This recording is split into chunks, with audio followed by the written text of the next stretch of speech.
Hello, and welcome to tonight's episode of Expedition Dogman. My name's Jamie, and I will be your host for this evening. First of all, happy Halloween! Tonight, I thought we'd take one trip into the unknown, to the mother of all Dogman stories, to the curious case of the beast of the LBL. Now, before we start, this one's going to be split over a few videos, as there is numerous reports to look through. But I thought, well, where's the best way to start? Where is the best place to start? At the most gruesome tale of the LBL. Now, I found a website called Cryptic Wiki Fandom, I think it was called. And on this site, it gives us a little taste of what the LBL and the beast of the LBL is like. So, before we get into the true horror tale of it, I'd like to read. According to Cryptic Wiki Fandom.com, the beast of the LBL, also known as the beast of the land between the lakes in Kentucky, is said to resemble a gigantic half-man, half-wolf that walks on two legs and has five-fingered human hands ending in vicious claws. The creature is said to stand over 7 feet tall with massive crushing jaws and glowing eyes. The legends. There are several legends attached to the beast. One story begins with a Native American creature with the ability to shapeshift. Another legend speaks of a man who left Europe in the 1800s to settle in between the rivers. This man supposedly possessed a disease that turned him mad after nightfall. The disease was believed to be genetic and was passed from parent to child over the years. They remained in seclusion, never going to school, or had the desire to socialise with others, until one day when they went silent. Many believed the family had died off. An investigation in the early 1900s revealed their homestead vacant and abandoned. Early accounts from French explorers and traders in the region speak of their being warned of the shadowy presence of a loup-garou by Shawnee-Fair traders.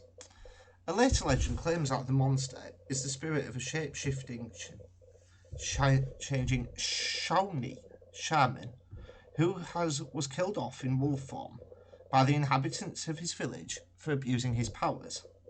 His spirit is said to still walk the woods in search of revenge.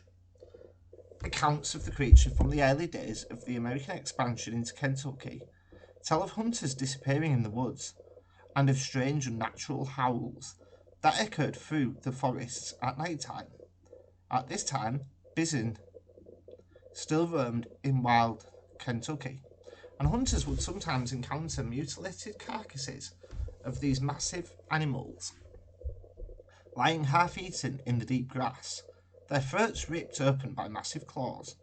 Even now, with the efforts to restore the bison to Kentucky, the rangers and herd managers occasionally find calves missing. After one of the young goes missing, the herd is reputedly spooked for days, sticking together in close formation that the animals use to protect themselves from predators. Now we move into the modern sightings. There have been several reports of close encounters with the creature in modern times. One of the most frightening, which I disagree with, there's actually one scarier, was said to have happened to a group of Murray State University students who were camping in the land between the lakes in 1973.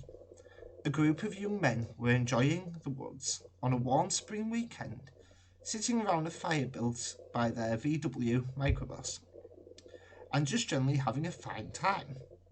As the evening began drawing in, one of the students went off into the woods to answer the call of nature.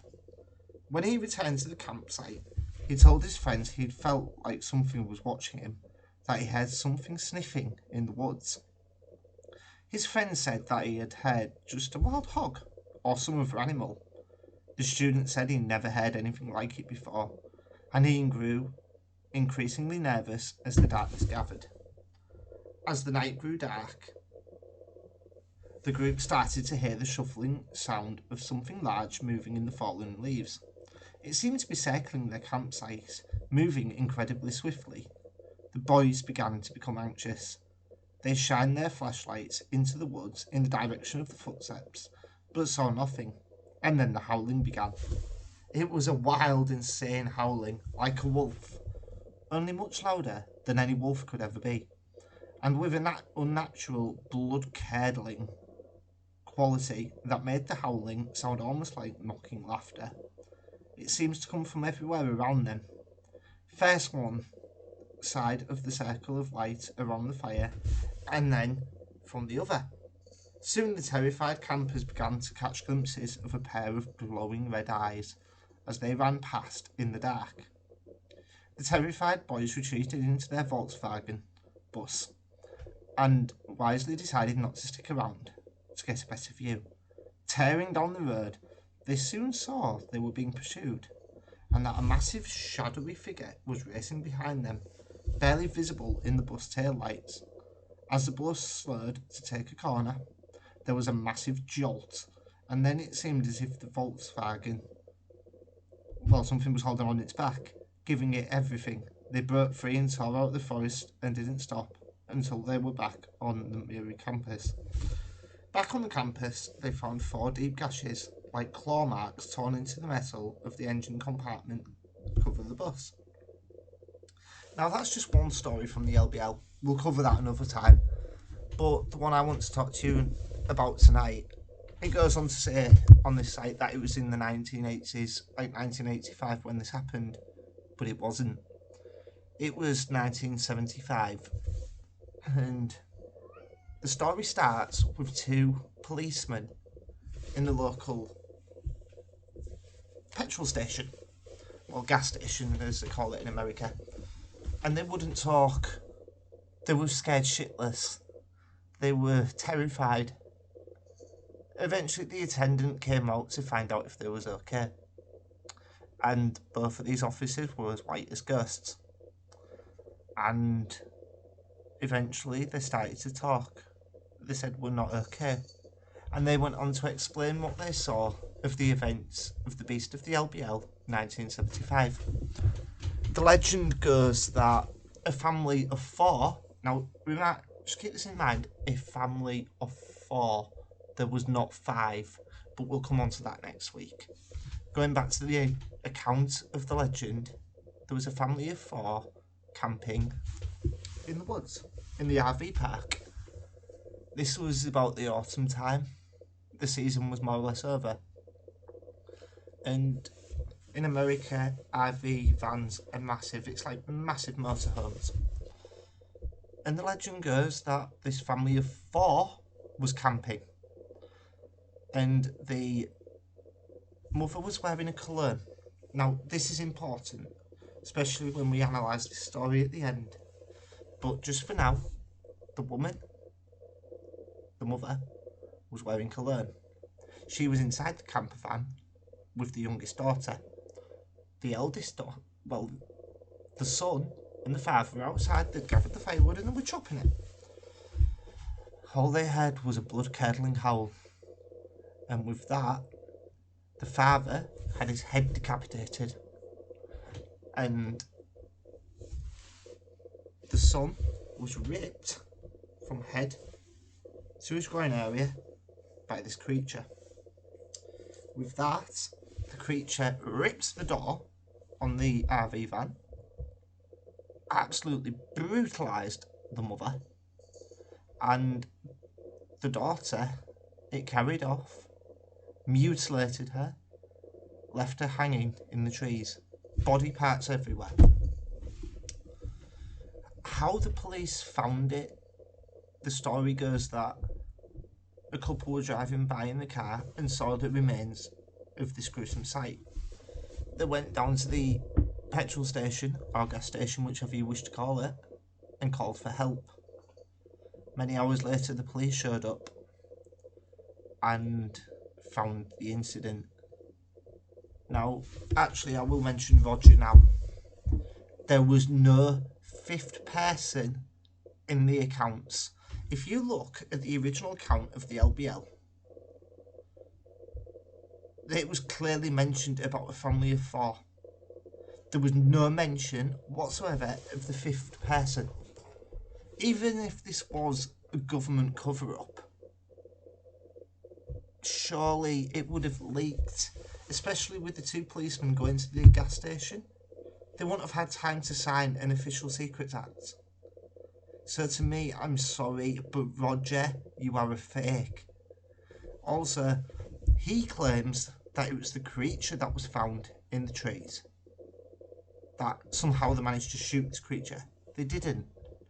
It was the girl that was found in the trees. The guns that this Hamish family supposedly had wouldn't have been able to kill a creature of that magnitude. So I'm sorry, but if you believe Roger's story, that's your call. But he will not be appearing on this channel, because I've listened to countless channels where he's gone on. I know this is controversial, but to me it doesn't hold up what he's saying. His story, I'm going to put it as it is. This will be an interesting comment discussion below. I think he's researched into it, found out all the information he can, and he's inserted himself in the story. Just so he can have 15 minutes of fame to keep the story of the LBL alive and to keep people guessing what the creature is. So, what do I think the creature is? Well, I think it's a dogman, but not just one. And if you look back through all the videos we've done over the year about dogmen, about their traits, their behaviours, what draws them in? Musky smells, tobacco, cologne. It sets them into a frenzy. Now, think back to what I mentioned at the beginning of the gruesome story about the woman wearing cologne. Is it possible that this dogman thought that this woman was somebody to breed with? It's a highly possible theory. And it drew not only that one in, but it drew another two in. And by the time the police arrived, obviously these creatures had scattered. Also, if you look back at the very first story that we read off Cryptid Wiki, it says about this supposed beast circling a camp, chasing cars. This is typical dogman behaviour.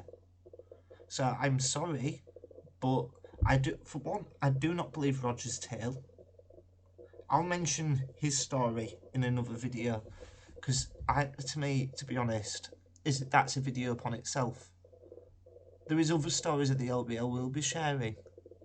We will revisit the very first one again in the next video.